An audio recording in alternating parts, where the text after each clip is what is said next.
नमस्कार, मैं हूं अंजलि इस्टवाल और हमारे इस खास कार्यक्रम में आपका स्वागत है, जिसमें हम आपको बताते हैं कि कोरोना वायरस से जुड़ी कौन सी खबर सही है और कौन सी महज अफवाह है।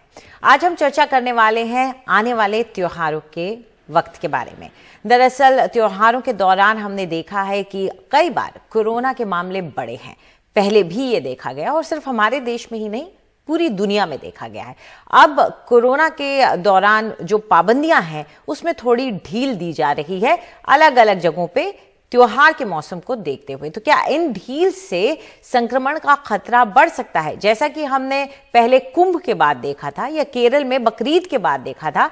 ऐसे में सवाल ये उठता है कि कई जगह दिल्ली सरकार का ही कल आदेश आया है जिसमें रामलीला, दुर्गा पूजा सबकी इजाजत दी गई, हालांकि सशर्त दी गई है। इसमें कुछ पॉइंट्स रखे गए हैं लेकिन फिर भी ढील दी जा रही है और साथ ही दिल्ली के सारे धार्मिक स्थल जो हैं वो आज से खुल गए हैं। तो इस सब का क्या असर पड़ सकता है, इस पर चर्चा करने के लिए हमारे साथ जुड़ रहे हैं डॉक्टर राहुल पंडित, जो कि सदस्य हैं महाराष्ट्र कोविड टास्क फोर्स के, और डॉक्टर रचना कुचेरिया जुड़ गई हैं, जो कि महामारी विशेषज्ञ हैं। शुक्रिया आप दोनों का हमारे साथ जुड़ने के लिए। डॉक्टर पंडित, आपसे शुरुआत करना चाहेंगे, क्योंकि अगर ढिलाई होती है, महाराष्ट्र में जैसे स्कूल भी खुल गए हैं अब, और अगर ढिलाई देखी जाती है त्योहारों के दौरान, तो इसका क्या असर हो सकता है? हमने ये पहले देखा है, लेकिन पहले का वक्त में और अब के वक्त में क्या फर्क है और आप इसे कैसे आंकेंगे? देखिए कि वैक्सीनेशन की गति काफी अच्छी हो गई है। हमारा जो सीरो सर्वे आया है, वो सीरो सर्वे भी ये बता रहा है कि हमारे पास जो इस वक्त एंटीबॉडीज वाले जो आम जनता है, उसमें करीब करीब 80% लोगों को जो है एंटीबॉडीज आ गई है। तीसरी बात, कोरोना के बारे में लोगों को बहुत सारी जानकारी है, अभी पहले से मुताबिक बहुत ज्यादा उनमें सतर्कता है।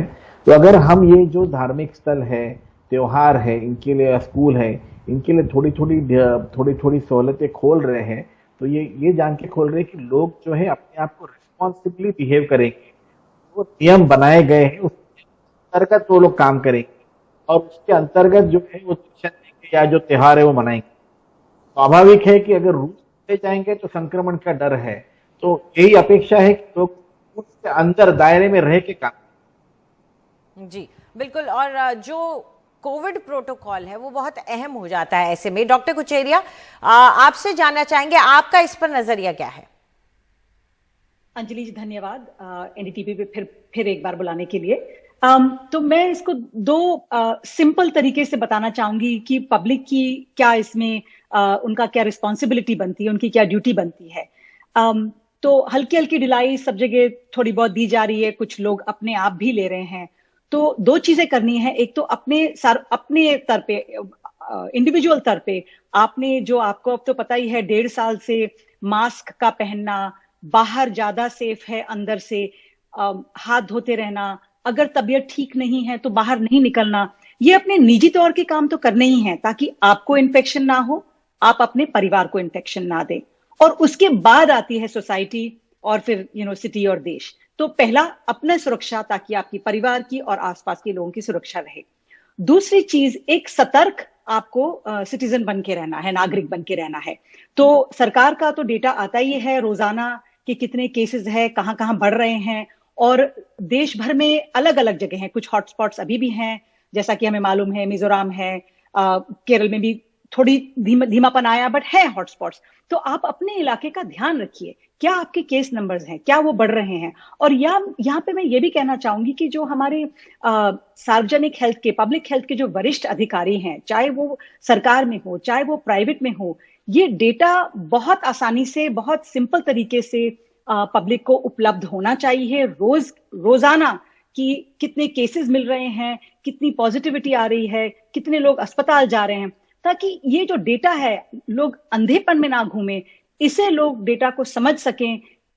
जिस तरह से आपके शहर या आपके आसपास का डेटा आ रहा है, उसकी तरह आप अपना बर्ताव करेंगे। तो थोड़ा सिंपल तरीके में, जरूर अब एक थकान सी भी आ गई है, मायूसी भी आ गई है बहुत लोगों में, 1.5 साल हो चुका, तो थोड़ा वो भी जरूरी है इमोशनल हेल्थ के लिए, मगर सतर्क होते हुए अपनी प्रोटेक्शन भी करेंगे। और सार्वजनिक शहरी तौर पे जो आपके नंबर्स हैं, जो इन्फेक्शन हो रहा है, जो अस्पताल में लोग पहुंच रहे हैं, अगर वो डेटा आप उस पर एक नजर रखें और उस हिसाब से अपना तो बिहेवियर सतर्कता को पूरी मॉडिफाई बरतनी करते है, रहें तो ये ठीक अहम रहेगा। हो जाता है। डॉक्टर पूरी पंडित, बरतनी। मेरे पास वक्त कम है, 30 सेकंड ही है, लेकिन आपसे जानना चाहेंगे कि यहाँ पर आप जो वैक्सीनेटेड नहीं हैं उनके लिए क्या सलाह देंगे? ये वैक्सीनेटेड नहीं है, तो सबसे पहले तो अगर सतर्क जनता है तो जो 2 वैक्सीन लेके 15 दिन हो गए हैं वही लोग जो है अगर बाहर निकले तो बहुत अच्छा होगा, अपना भी प्रोटेक्शन कर पाएंगे, दूसरों को भी जो है संक्रमण होने का चांसेस बहुत कम है। जो वैक्सीन नहीं लिए है उनको खुद का प्रोटेक्शन करना बहुत ज्यादा जरूरी है। उनको जो है अपने आप को डबल मास्किंग करके बाहर निकलना है। अगर बाहर निकलने की बहुत जरूरत है तो ही बाहर निकलिए। अगर आप घर से काम कर सकते हो, घर से आपका अगर काम हो जाता है या किसी ठराविक जगह पे जाके आप अपना काम कर सकते हो तो उतना कीजिए। अभी भी आपका जो वैक्सीनेशन पूरा हुआ नहीं है। धन्यवाद। जी बिल्कुल, बहुत अहम हो जाता है कि अगर आपको दोनों डोज लगे हैं तभी आप बाहर निकलने की अगर सोच रहे हैं पूरे कोविड प्रोटोकॉल्स के साथ, तभी निकलें, वरना घर पे ही रहें। शुक्रिया आप दोनों हमारे साथ जुड़े, इसके लिए बहुत बहुत शुक्रिया आपका।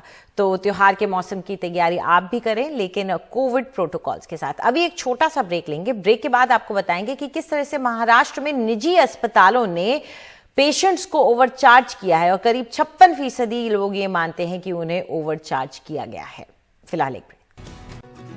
मई 2020 में ही पैंडेमिक की शुरुआत में ही महाराष्ट्र सरकार ने निजी अस्पतालों के लिए कोविड बेड की दरें तय कर दी थी। निजी अस्पतालों ने सरकार के नियमों का पालन किया या नहीं, इसको लेकर एक सर्वे हुआ है जिसमें पता चलता है कि 75% रोगियों से निजी अस्पतालों ने तय कीमत से ज्यादा पैसे वसूले।